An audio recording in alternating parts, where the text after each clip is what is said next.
Nahum chapter 3.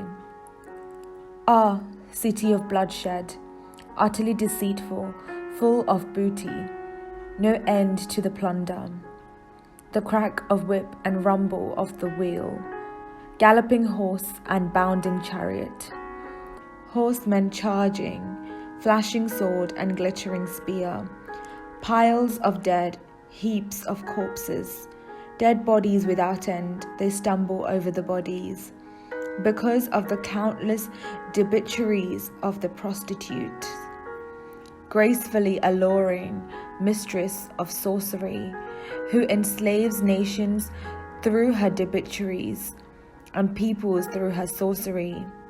I am against you, says the Lord of hosts, and will lift up your skirts over your face, and I will let nations look on your nakedness, and kingdoms on your shame.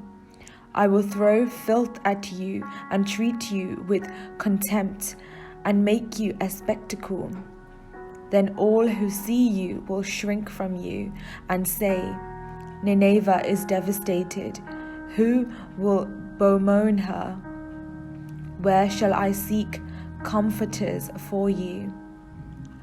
Are you better than Thebes, that sat by the Nile, with water around her rampart a sea, water her wall? Ethiopia was her strength, Egypt too, and that without limit. Put and the Libyans were her helpers. Yet she became an exile. She went into captivity.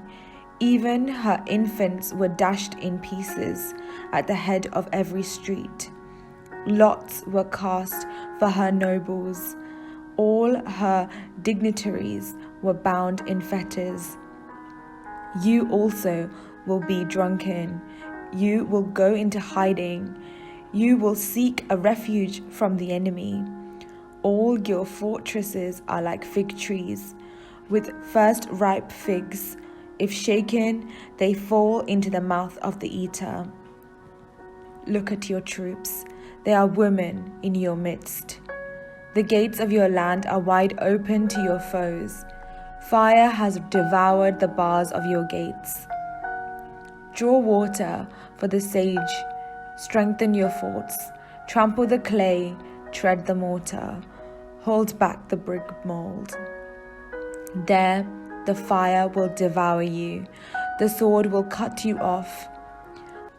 It will devour you like the locust. Multiply yourselves like the locust. Multiply like the grasshopper. You increased your merchants more than the stars of the heavens. The locust sheds its skin and flies away. Your guards are like grasshoppers, your scribes like swarms of locusts, settling on the fences on a cold day. When the sun rises, they fly away. No one knows where they have gone. Your shepherds are asleep, O king of Assyria. Your nobles slumber. Your people are scattered on the mountains, with no one to gather them. There is no assuaging your hurt. Your wound is mortal. All who hear the news about you clap their hands over you. For who has ever escaped your endless cruelty?